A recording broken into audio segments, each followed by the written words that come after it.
turn. If you see me looking at my phone, Liz, I am Karen or Liz. I think of. It doesn't matter. Everybody calls me either one. I really only go by Karen, and the only reason why I have Karen Liz is just because there's a bazillion Karen Alberts, and so that's my Google my Google hack. Get that. That's worth it. If you call me Liz, don't even worry about it. Okay, I won't worry about it. So thanks for hanging out. I'm looking at my phone. I'm not texting or playing Candy Crush. Gotcha. I'm actually. Well, maybe I am. It's easier running StreamYard to actually see who's hanging out in the gotcha. in the feed.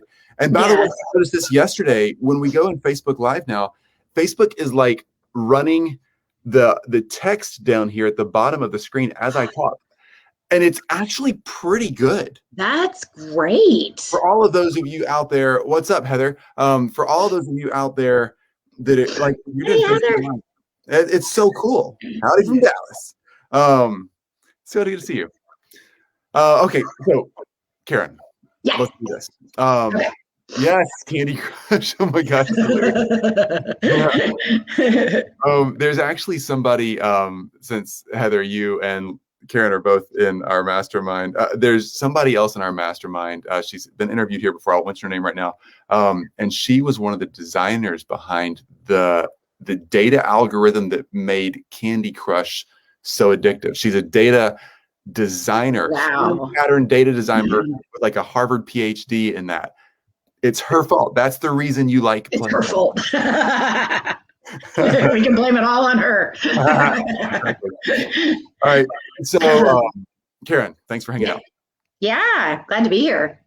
Karen is a social media like guru, and the reason I have her in here today, obviously we have different guests for different reasons today, but Karen's approach to social media is really good at cracking the code. If you got social media stuff that's just not working, like you're out there posting, you're doing your thing, you're showing up every day, you're trying to make it relevant, you're putting pretty pictures behind it, you're going live, you're thinking about the title and the header and the subject, you're doing all that so hard, you're tagging everybody you know and they're getting ticked off at you, you're doing all the stuff, right? If that's you, that used to be me too. It's not uncommon.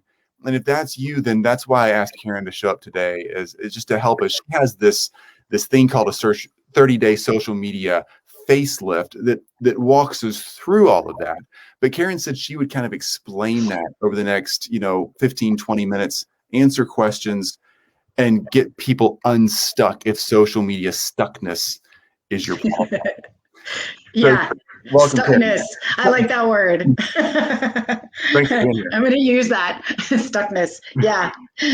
Thanks, first of all. I appreciate the opportunity to just be here with you and everybody out there today.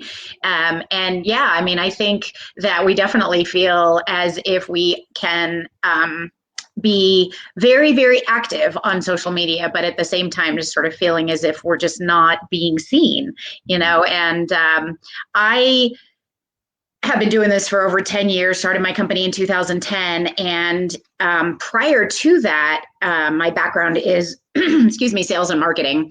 And so, when mid-2000s, when social media came on the scene, I was absolutely fascinated by Facebook because, in the old days, we would have to write our copy and our message and hand it over, right, to the distributors, whether newspaper, television, magazine, radio, whatever it was.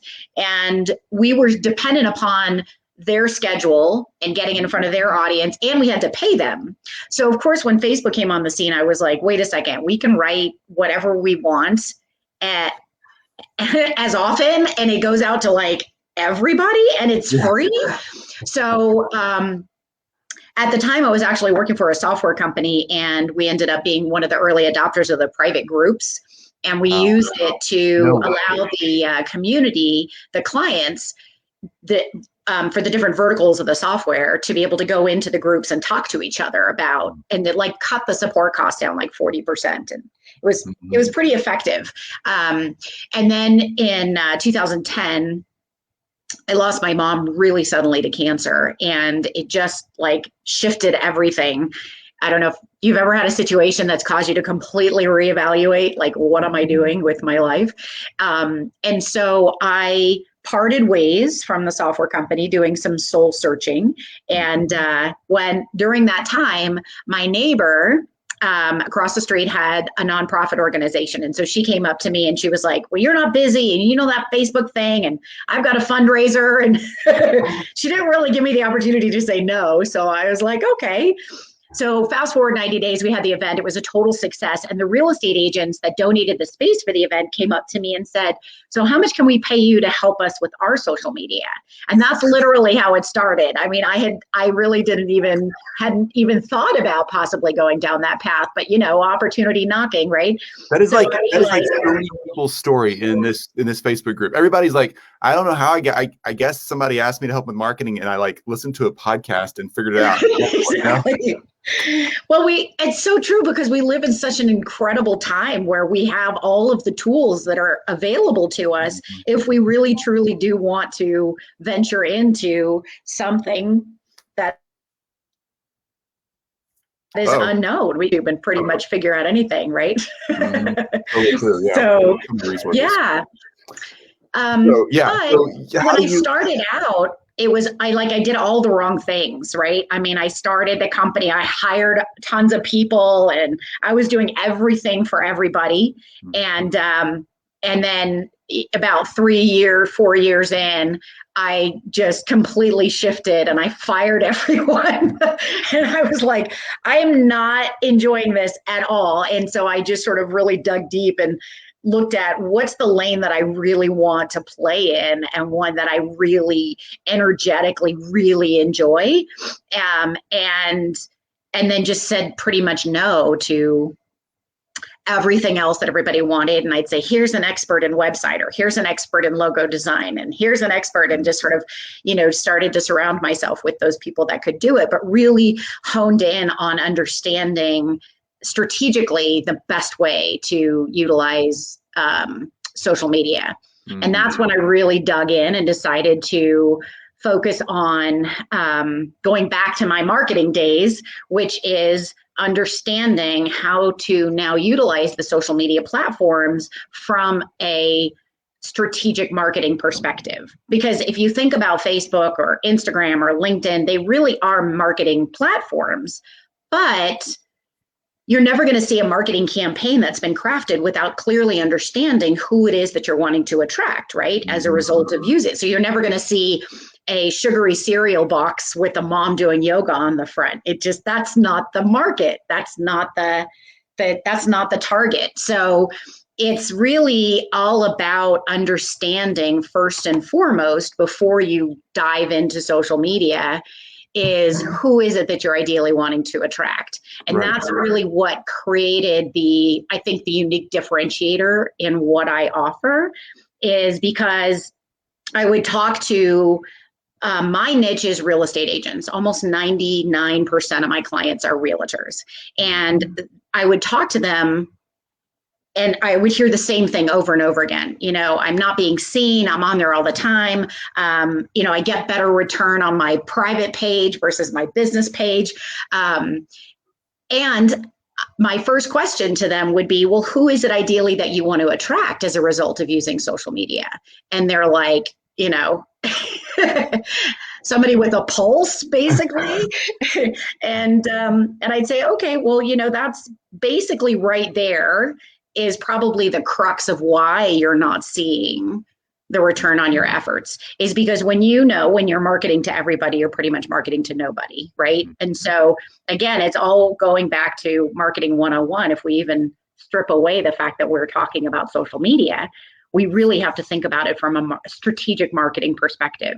And so then they would say, okay, well, yeah, maybe I do want to go after, first-time home buyers and the millennials. And I'd say, okay, great. Well, we could start working and crafting a strategy to help you get in front of them. But then I would go look at their social media presence, and their presence was just a little like, okay, so you've got a picture of you and your puppy on there, or the top part is cut off, you can't read it all, or it's really fuzzy and blurry, or the biggest name that they've got on there is not even them, right? It's like Coldwell Banker or Remax. And so I say, well, let's clean the house now before we invite the party guests over. So let's do that first.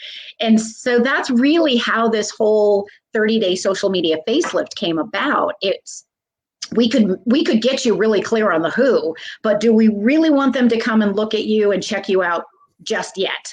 So let my team of the video designers and the graphic designers and the copywriters, let us, because we're the experts, right? You're the expert in what you do, Mr. or Mrs. Realtor.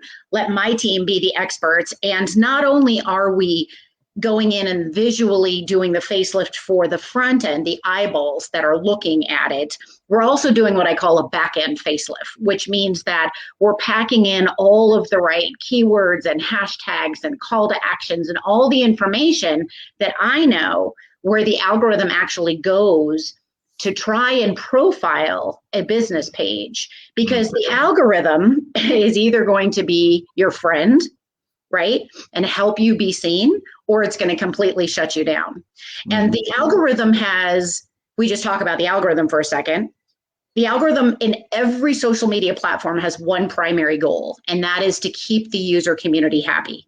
Because if you think about it, if they start to leave, that's no bueno for the social media platform, right? So the way that the algorithm ensures that it keeps the user community happy is that it ensures that the information that shows up in every user's newsfeed is right in alignment with that user has an interest in. So you and I, Chris, are dictating all day long what we see show up on our newsfeed. And that's based on the pages we like, the posts that we like and comment, even our own posts is all being, even outside, let's just say we go to Google and we search for a pair of shoes. Guess what's on your newsfeed, right? Yep. It's an ad for a pair of shoes. But the algorithm also being sensitive about keeping the user community happy, it doesn't just want all sponsored posts to show up on someone's newsfeed that's in alignment with what they have an interest. They want it to be a good combination of organic and paid. So when the algorithm starts to get a sense of what the user community has an interest in, it starts to profile each individual user. And, you know, during the election, if you were Democrat, guess what you were seeing? If you were Republican, and it's not because you clicked a button that identified your political status or preference, it's because of we naturally are either communicating what we love and what we're celebrating, or what we hate and what we're really frustrated or upset about, right? I mean, that's just our nature. So the algorithm actually goes and scans all of the business pages, looking for business pages that produce content that might be in alignment with what has an interest in. And it will organically connect your content up with that user community. However, if you're using your business page to be all about you and marketing to everybody, the algorithm doesn't have a profile of an everybody. So okay, that right there is so key. Like, I want to anchor that point. That is such a key point. Say that again. If your Facebook page is about everybody, then I'm just going to try to say it in my own words. If you're just talking to everybody, if your niche is not really dialed in, and particularly your message, the things you're saying, words, typed, lives, whatever, is not very specific about certain points, then Facebook or Google or whoever won't recognize that content as relevant to the masses that are in that space, because it's just blah. They want to recommend a very distinct flavor, not blah. Exactly. Yeah, that's one way of putting it. Absolutely. Yeah. Okay. So, and that is a huge shift in reach and engagement that when people are not being seen and they're not getting reach and they're not getting engagement, it's because we tend to use our social media platforms as a billboard or a commercial that's all about us, right? And that's okay, but there has to be a greater percentage, almost 80% of what you're putting on your page needs to be the information that's going to be relevant to the who that you're wanting to attract. So, prime example is that there was a chiropractor back in Los Angeles that hired me to help him with his social media, and he was frustrated. He wasn't seeing any return on his efforts. And so I asked him, who's your niche market? Who's your ideal client? And he looked at me like, people with backs. Exactly. Hello. And I went, all right. So that's probably one of the reasons right there that you're not seeing any return on your effort. So what we did is we actually went and looked at his past clientele and discovered that he had been treating women between the ages of 55 and 75 that were suffering from fibromyalgia. So that's what I call a well, right? So you can either be in the ocean, very small fish swimming around in the ocean amongst all the other fish that happens to be your competition, or you can get into a well, which is very narrow and very, very deep, right? And you can have multiple wells, but you really want to kind of focus on developing one. So we created this well of that demographic of the women with fibromyalgia.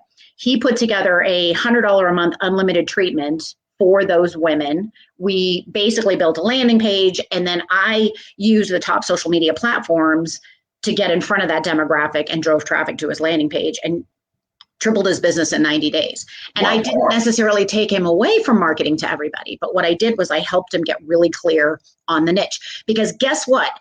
If you're a female and you've got fibromyalgia, guess what you're bitching about on social media? Mm-hmm. Yeah. And guess what the algorithm is monitoring? And those are keywords, right? And so you got to make sure that that's what you're packing into not only your content, but sort of the back end of your business page where the algorithm goes to kind of scan and profile so that it can get a sense of, oh, okay, I understand there's 5 questions that the algorithm wants to get answers to when it scans your page: who you are, what you do, how you do it, who you do it for, and where you do it. Which is Say those again. Say those again. Who you are. What you do, how you do it, who you do it for, and where you do it, if where is relevant, right? Mm-hmm. Yeah. Again, with most of mine being realtors, the where is very relevant. Sure. And then we got to get into the who. And when you answer those 5 questions, you want to be coming from the perspective of the who. Does that make sense? It does, because yeah. you're using all of the keywords that you know that they would be using. Mm-hmm. For example, there's a realtor that it was went through my 30-day facelift program a couple of years ago, and brand new, really didn't have a lot of experience in Virginia. And when clients sign on, they fill out this onboarding form, which gives me tons of great information about them. And then my clients and I get back together and we review all that data. And that's really where we craft the strategy and where I help them really get clear on the who. And so he's telling me all about his background and his history. Well, he was in the Navy. I'm like, okay, you're ex-military and you're in Virginia. Like, how do you feel about going after that? Because like attracts like, right?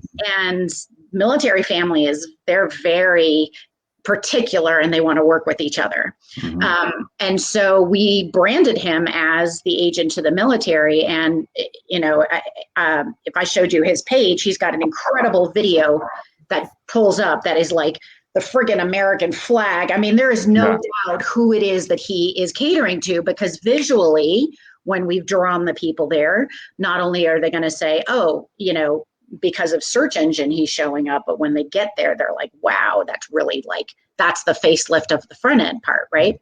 So before the 30 days was over, he actually got a lead from a mom in San Diego that her husband just got the reload papers to go to Virginia. And let me tell you, people go on social media and search for what it is they are looking for.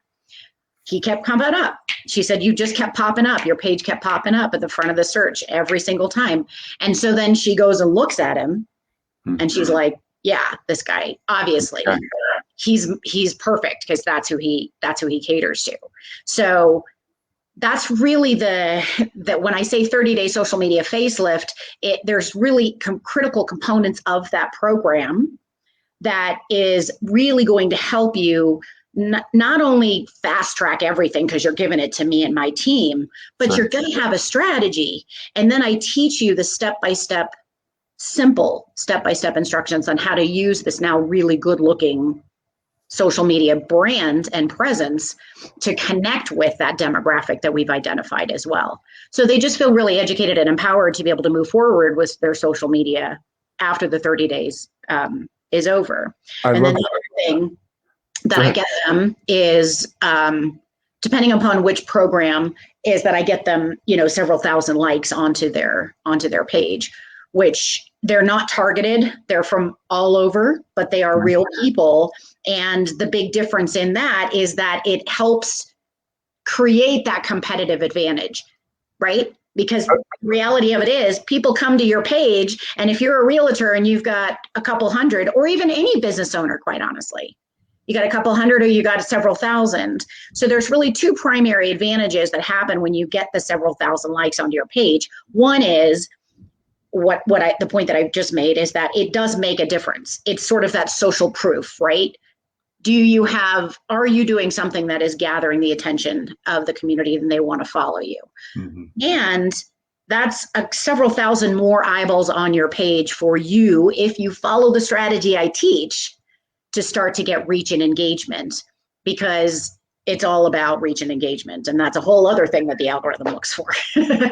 Yeah. This is a really great topic, because this like buying, forgive the term, buying, attracting, whatever, fake leads, fake eyeballs, fake likes, fake comments, whatever.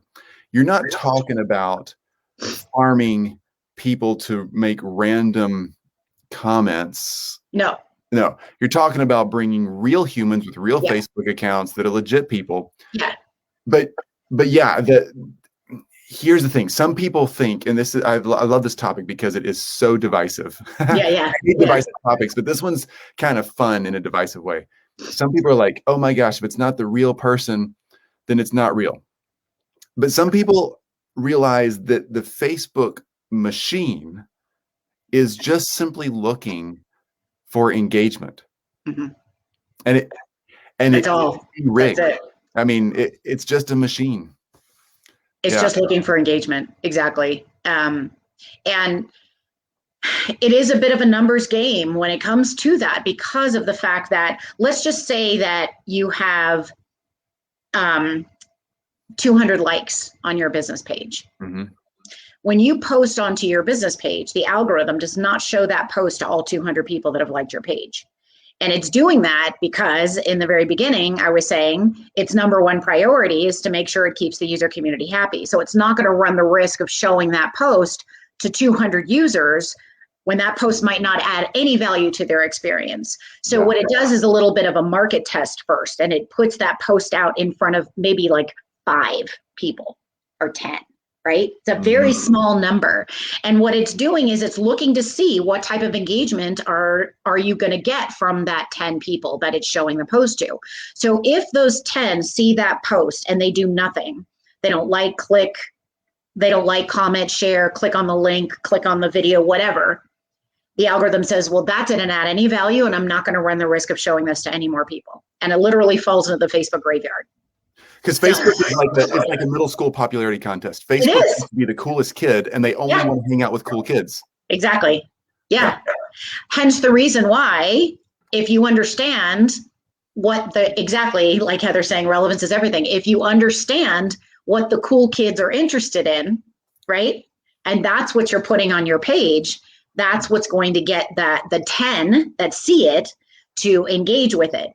So it's kind of that ripple effect that you're wanting, is that if the first 10 engage, then it'll go, okay, this is adding value. I'm willing to show this to a few more. And then if they engage, then it's a few more.